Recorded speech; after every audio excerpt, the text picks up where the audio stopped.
Les voy a hablar de la protección del daño en relación con la Ley General de Protección de Datos Personales en posesión de sujetos obligados. Para iniciar quisiera hacer una precisión. El derecho a la protección de datos personales protege a las personas frente al tratamiento indebido o ilegítimo de sus datos personales. Este ámbito de protección se manifiesta precisamente en quién, cómo y para qué efectos se utiliza esta información personal, de tal forma que este derecho humano protege fundamentalmente a la persona a fin de evitarle la causación de un daño o perjuicio y solo al dato en sí mismo en relación directa con su titular. De ahí que la protección del daño implique por lo menos dos ámbitos. El primero, proteger a la persona frente a un posible daño. Esto es, un daño presente o incluso futuro, que puede manifestarse de muy diversas maneras, desde una afectación a otros derechos, como serían los de honor, reputación, propia imagen, como una afectación administrativa que le impida continuar, por ejemplo, con un proceso específico. A manera de ejemplificar lo anterior, pensemos, por ejemplo, un dato relacionado con un expediente de seguridad social. ¿Qué pasaría si el dato estuviera, por ejemplo, dañado, fuera ilegible y en ese sentido pues se imposibilitaría o se entorpecería gravemente el darle seguimiento, por ejemplo, a un procedimiento administrativo para solicitar la prestación a la cual tendrías derecho dentro de este mecanismo de seguridad social? En ese sentido, pues sí podemos pensar en la protección del daño dirigido hacia el dato en relación con la afectación que ello genera a la persona.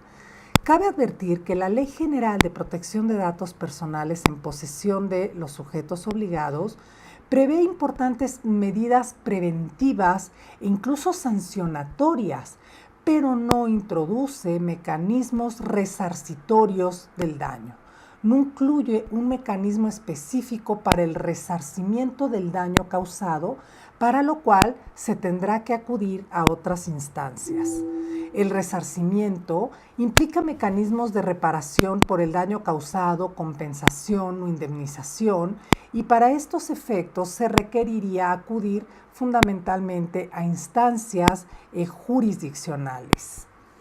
Una clara manifestación de esta protección frente a un posible daño presente o futuro es el deber de cualquier responsable o encargado del tratamiento de datos personales de adoptar medidas de seguridad físicas, técnicas o administrativas. Una segunda manifestación del daño que podría sufrir una persona frente al tratamiento indebido de sus datos personales se hace patente también en uno de los derechos ARCO. Esto es el derecho de oposición.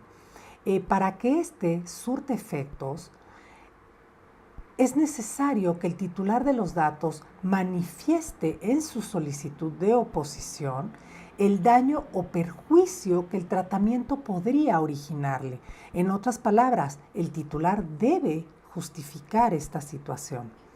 Cabe decir que puede tratarse de daños o perjuicios, esto es, el daño emergente o el lucro cesante.